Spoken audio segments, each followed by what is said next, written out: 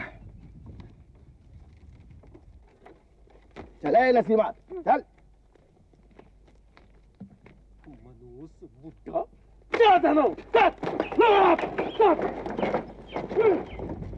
मेरा तो नसीब ही खराब है। देखो अब फिर से नसीब को कोस रहे हो तुम।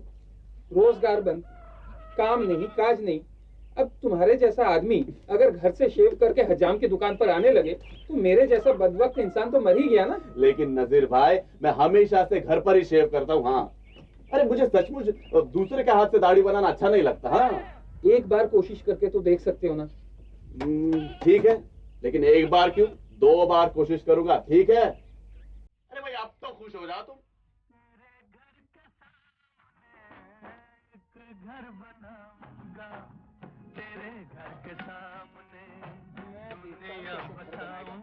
खून की नदियां बहा दूंगा। क्या हुआ? परवेज साहब, इस वक्त मुझे जरूरत है किसी फला फना फकीर की जो फूंक मारे और आग लग जाए दर्जी की दुकान को। किसकी बात कर रहे हो तुम? अच्छा, आप तो अमेरिका में रहते थे ना? हाँ क्यों? यहाँ तो बड़े बड़े पीर होंगे, अमेरिकी पीर। नहीं नजीर भाई, वहाँ ये सब बातें नहीं होती, और वहाँ के लोग ऐसी चीजों पर यकीन नहीं करते। फिर तावीज कैसे पहनते हैं? तावीज? लेकिन वहाँ तावीज की जरूरत ही नहीं पड़ती। हाँ, लेकिन एक बात बताओ नजीर भाई, तुम्हें तावीज की क्या जरूरत पड़ गई? अरे बहुत जरूरत है, मैंने बहुत लोगों को कहा है, खुदा कसम बोलता हूँ छोड़ूंगा नहीं, उसने बहुत जुल्म किया है मुझ पर। सेव बनाने, सेव करोगे? क्यों नहीं करूंगा? क्यों नहीं करूंगा? देख रहे परवेज भाई, शेव नहीं करूंगा तो और क्या करूंगा? ये दुकान मैंने किस लिए खोल रखी है? चलो आओ आओ बैठो, मैं इधर हलवा पका रहा हूँ। चलो बैठ क्यों गए? उठाओ उठाओ, घुमाओ कुर्सी को। अरे बैठो। नजीर भाई, मैं निकलता हूँ, खुदा हाफिज। चलो खुदा हाफिज। कौन सा कट कर? बता रहा हूँ ना यार। हाँ बताओ, कौन सा कट बनाओ? अरे मैं बाल कटवाने नहीं, सेव करवाने आया हूँ। और तो मैं क्या? अच्छा शेव करवा लो, शेव करवा लो। मैं कब मना करता हूँ? शेव कर। अरे ये क्या कर रहा है? मैं बाल कटवाना नहीं, शेव करवाना आया हूँ। सुनाई नहीं देता? ठहरा है? बहरा हो गया हूँ, बहरा हो गया हूँ मैं। जब से ये दर्जी टाइपराइटर लेके आया है, तब से कुछ नहीं सुनाई देता मुझे भाई फादर। अरे ये दर्जी, आवाज नीची कर, अरे नहीं तो घर नहीं बनेगा तेरा। अरे गिराक शेव करा रहा है यार। अबे कान में घुस के शेव करा रहा है क्या? हाँ? अरे तेरी तो तेरे घर के सामने एक घर बनाऊंगा, तेरे घर के सामने। ये तो और भी अच्छी बात है जनाब। हम लोग रशीद और उसके बच्चों के वहां पहुंचने से पहले ही उस जगह को चारों तरफ से घेर लेंगे, और जैसे ही वो लोग वहां पहुंचेंगे हम रशीद को गिरफ्तार कर लेंगे। रफीक अहमद, रशीद एक दहशतगर्द है। उसे मालूम है कि पुलिस उसे तलाश कर रही है, और तुम समझते हो कि वो अब दोबारा उस सड़क पर आकर गिरफ्तार हो जाएगा। अक्ल का इस्तेमाल करना सीखो। जनाब। रशीद की हालत उस जख्मी शेरनी की तरह है। इसका बच्चा कहीं फंस गया है और वो बच्चे के साथ साथ शिकारी की बू भी सूंघ रही है, लेकिन मौके और वक्त के इंतजार में है। वो उस बू की हद से दूर नहीं जा सकती। लेकिन जनाब, हो सकता है तब तक बहुत देर हो जाए और वो तंग आकर बॉर्डर से बाहर निकल जाए। वो ऐसा नहीं कर सकता, क्योंकि वो जानता है उस तरफ मौत है और इस तरफ जिंदगी की उम्मीद। हमें उसकी कमजोरी और उम्मीद के दरमियान कहीं एक मचान तैयार करनी होगी। लेकिन जनाब, हमें बुलबुल बाग और अहमद सूफी के ऊपर भी नजर रखनी चाहिए। बुलबुल बाग और अहमद सूफी की तरफ जाने की कोई जरूरत नहीं। वो उस तरफ नहीं जा सकता, वहां जाने की उसमें हिम्मत नहीं, और अगर इत्तेफाक से वो वहां चला भी गया तो वहां के लोग उसे कभी पनाह नहीं देंगे, ये मुझे मालूम है। लेकिन मेरा अंदाजा है कि तुम अपने अंदाजे अपने पास रखो और मेरी बात गौर से सुनो। जनाब। बुलबुल बाग के लोग रशीद को पनाह नहीं दे सकते, क्योंकि वो अहमद सूफी को अजियत नहीं दे सकते। रशीद को पनाह देकर अहमद सूफी की कब्र नहीं खोद सकते। जनाब। रफीक, मेरी बात का बुरा मत मानना, मैं तुमसे बड़ा हूं। मैंने दहशतगर्दी का वो चेहरा देखा है जिसका तुम तसव्वुर भी नहीं कर सकते। मैंने उनका जुल्म देखा है, उनकी बर्बरियत देखी है। तुमने जो सुना भी नहीं होगा वो मैंने इन आंखों से देखा है। मैंने मारने वाले देखे, मरने वाले देखे, मातम करने वाले देखे। मारने वाले मार देते हैं, मरने वाले मर जाते हैं, लेकिन मातम करने वाले चाह कर भी नहीं मर पाते। मैं भी जवान था, तुम्हारी ही तरह जोश था मुझ में भी। मैं भी सिर्फ एक ही आवाज सुनता था, अपने फर्ज की। दूसरी तमाम आवाजों से मैंने खुद को नाआशना कर लिया था। लेकिन जिस दिन मेरे अपने साथी उस दहशत का शिकार हुए, उस रोज मुझे अचानक यह एहसास हुआ कि या तो मैं अपने हाथों से अपने कानों को बंद करूं या कानून की हिफाजत करूं। मैं ये सब कुछ तुमसे इसलिए कह रहा हूं रफीक, क्योंकि मैं नहीं चाहता एक रोज वो मातम करती हुई आवाजें तुम्हारा सुख चैन छीन लें, तुम्हारी रातों की नींद उड़ा दें, और एक रोज तुम खुद किसी और रफीक अहमद को ये सब कुछ सिखाने की कोशिश करो। रफीक, सुना था कानून जनता की हिफाजत के लिए होता है। हमने किसकी हिफाजत की? कादरे, मैंने कहा ना, मुझे किसी की जरूरत नहीं है, मैं अपनी हिफाजत खुद कर सकता हूँ। बेवकूफ मत बन रशीदे, हथियारों के बिना हिफाजत नहीं होती। मुझे हथियार नहीं चाहिए। कुत्ते की मौत मरेगा कमबख्त, होश कर। तो पहले भी कौन सा जी रहा था, अपनों के लिए तो वैसे भी मर चुका हूं। देख, तू एक काम कर, तू अपनी जिंदगी को अपने फर्ज के लिए इस्तेमाल कर, अपने मकसद को पूरा कर। कादरे, एक बात बता, इतना सब कुछ करने के बाद तुझे क्या मिला? 25-30 हजार रुपए? तेरी मेरी इतनी कीमत है? वो लोग जिनका हमारे वतन से, हमारे मकसद से कोई लेना देना नहीं है, उनको सब कुछ मिला। 2 लाख सरहद पार करने के, 2 लाख धमाकों के, लाखों गोली चलाने के, लाखों का बीमा। क्यों? हमने उन किराए के कातिलों को रुपए दे देकर अपने आदमी मरवाए हैं। क्यों? क्या यही हमारी लड़ाई है? यही हमारा मकसद है? नहीं कादरे, ये हमारा मकसद नहीं था। ये तो दुश्मनों की चाल हुई, उनकी तिजारत हुई। उनके कातिलों से हमने अपने आदमियों का सीना छलनी करवाया, अपनी बहनों के सुहाग उजड़वाए, सब कुछ गवाया अपना। क्यों? आखिर क्यों? कादरे, जरा याद करने की कोशिश कर, वो दरगाह, वो जियारतें जहां हम सजदा करने जाते थे अपनी खैरियत, अपने सुख, अमन, चैन के लिए, जहां हम मन्नत का धागा बांधते थे, उन्हें हमने अपने इन हाथों से आग लगाई। पीर फकीरों की जिन दुआओं के लिए हम तरसते थे, उनके कहर जलाल का खौफ किए बिना हमने अपने ही इन हाथों से सब कुछ उजाड़ दिया। क्यों? नहीं, नहीं, ऐसा नहीं है, वो हमारी मजबूरी थी। ये एक हेडलाइन थी, ये खबर जो सारी दुनिया में आग की तरह फैल गई। कादर, हमने कभी भी इल्जाम अपने ऊपर नहीं लिया, हमेशा दूसरों पे टाल दिया, और जिन लोगों ने जुर्म किया था वो आराम से बचकर निकल गए।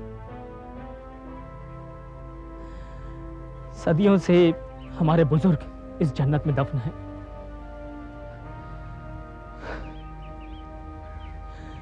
और हमने उन्हें क्या दिया? ये सुख दिया है उन्हें। कादर, ये सब जानकर भी तूने अपनी आंखें बंद रखी है। जरा सोच, तू सिर्फ अपाहिज होकर रह गया, तेरी जान भी जा सकती थी कादर। लेकिन हो सकता है ये तेरे वालिदैन की दुआओं का असर हो। कभी किसी दरगाह मजार पर जाकर उन्होंने तेरी सलामती की भीख मांगी हो, किसी हद चली लकड़ी की जाली में लटका हुआ मन्नत का धागा हो सकता आज तक तेरी हिफाजत कर रहा हो। कादर, मेरी सलाह मान, जा माफी मांग उन लोगों से, उन सब लोगों से माफी मांग, और मुझे अकेला छोड़ दे।